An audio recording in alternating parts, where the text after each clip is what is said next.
Hello future medicos. इतने सारे ifs और बट्स के बाद नीट 2021 का नोटिफिकेशन आ गया, राइट? आप लोग तो सोच रहे होंगे कि नीट होगा ही नहीं इस बार, बट स्टिल नीट नोटिफिकेशन आपके सामने है और देयर आर सर्टेन चेंजेस जो वहां पे दिखाई दे रहे हैं। तो मैं आपका मेंटोर, आपका कोच और ऑथर संजय शर्मा आपको इस बारे में विस्तार से बताऊंगा।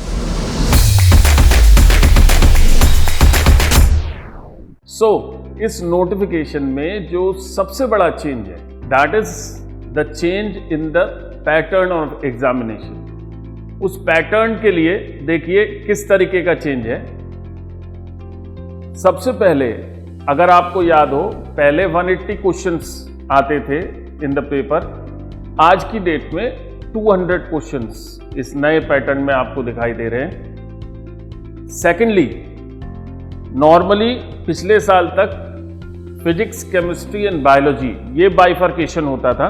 फिजिक्स केमिस्ट्री के 45 क्वेश्चंस आते थे और बायोलॉजी के 90 क्वेश्चंस आते थे। इस नए पैटर्न में आपको फिजिक्स, केमिस्ट्री, जूलॉजी, बॉटनी दिखाई दे रहा है और एज सच चारों में 50-50 क्वेश्चंस आपको दिखाई दे रहे हैं। दो सेक्शंस में डिवाइडेड हैं ये क्वेश्चंस। जो फर्स्ट सेक्शन है it contains 35 questions in each subject, और ये जो सेक्शन है इसके क्वेश्चंस सभी बच्चों को करना कंपलसरी है, right? Then the second section that is B section in every subject contains 15 questions, और इन 15 क्वेश्चंस में से कोई भी 10 क्वेश्चंस आपको करना है। दैट मीन्स वहां पे 5 क्वेश्चंस का एक ऑप्शन आपको मिला हुआ है। निगेटिव मार्किंग वैसी है 25% जैसे पहले होती थी। दैट मीन्स करेक्ट क्वेश्चन के लिए आपको 4 मार्क्स मिलेंगे और इनकरेक्ट क्वेश्चन के लिए -1 वहां पे डिटेक्ट होगा। अब इस एग्जाम पैटर्न के हिसाब से स्ट्रेटजी में आपको, पढ़ाई की स्ट्रेटजी में क्या चेंज करना है उसको समझते हैं, ठीक है?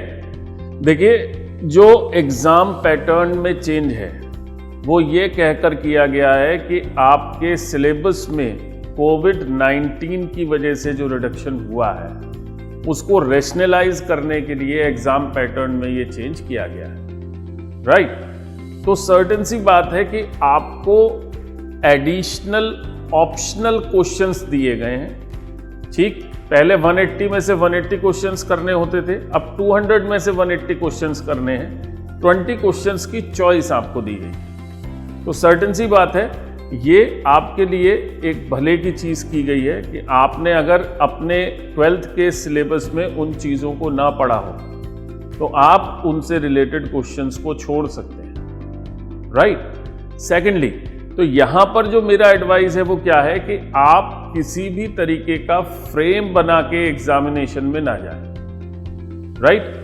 अपने आप को पूरी तरीके से फोकस रखें। जिस तरह से पढ़ाई करते आ रहे हैं उसी तरीके से पढ़ाई करते रहें, ठीक है?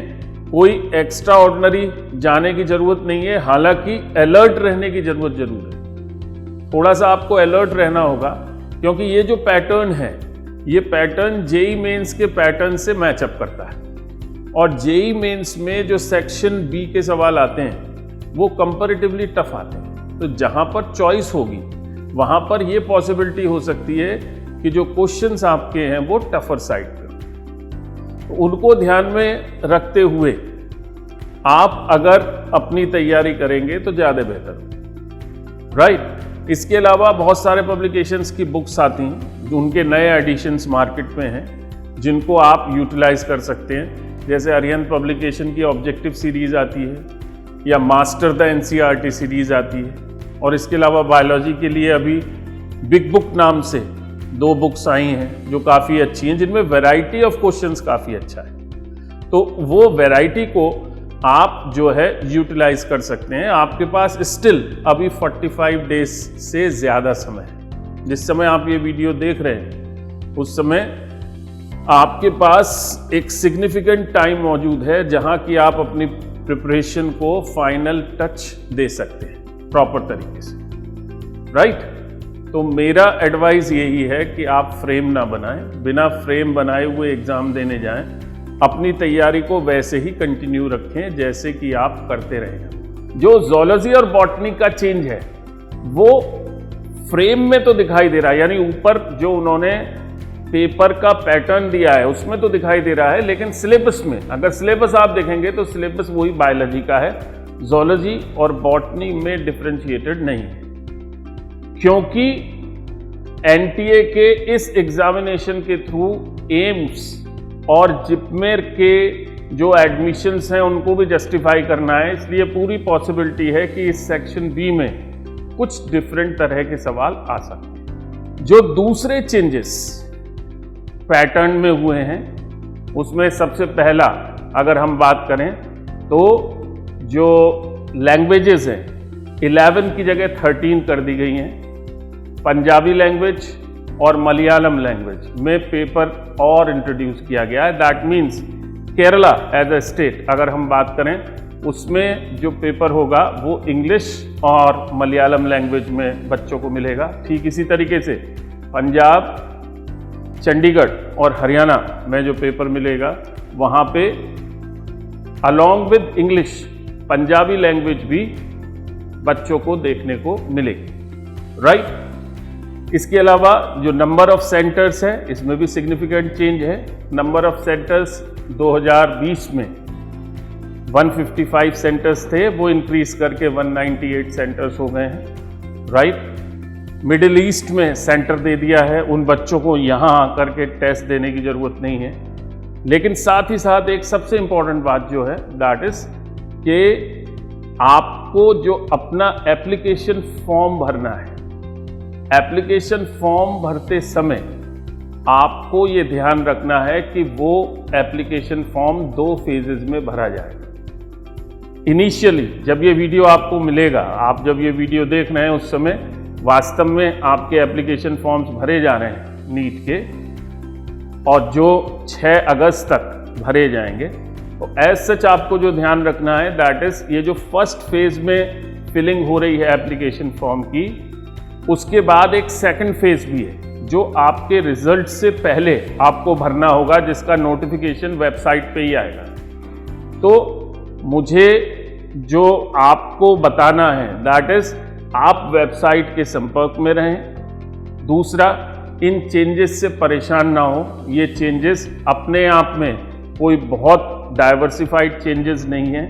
अधिकतर चेंजेस के बारे में ये कहा गया है कि वो आपकी जो रिडक्शन इन स्टडीज हुआ है कोविड के टाइम पे उसको रेशनलाइज करने के लिए ये चेंजेस कराए गए हैं, और साथ ही साथ पूरे थ्रस्ट से तैयारी करते रहें। अभी भी आपके पास टाइम है, 12 सितंबर को पेपर है, 45 दिन से ज़्यादा आपके पास हैं जिनको आप पूरी तरह से यूटिलाइज करके अपने एग्ज़ाम में सक्सेसफुल हो सकते हैं। तो लास्ट में एक बार हम सम अप कर लेते हैं क्या क्या चेंजेस हुए हैं। एग्जाम पैटर्न में चेंजेस हुए हैं, वहाँ पे आपको 20 क्वेश्चंस ऑप्शनल मिल रहे हैं जो आपको फ़ायदा पहुँचाने वाली चीज़ है।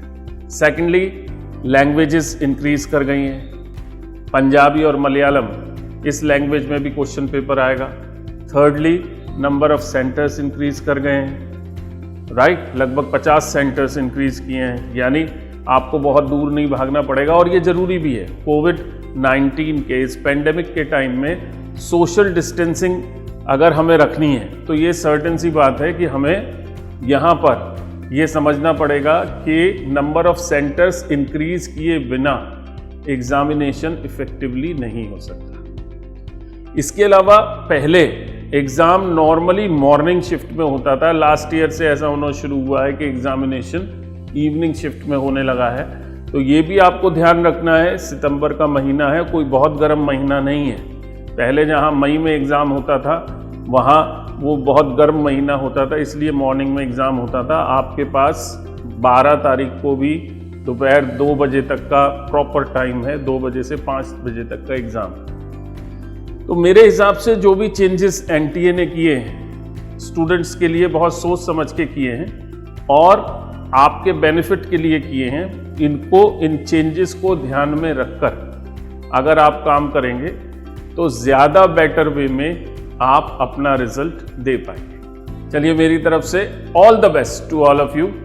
अच्छे से तैयारी करिए, सेफ रहिए, सुरक्षित रहिए, अच्छे से एग्जाम दीजिए और फ्लाइंग कलर्स से पास होइए।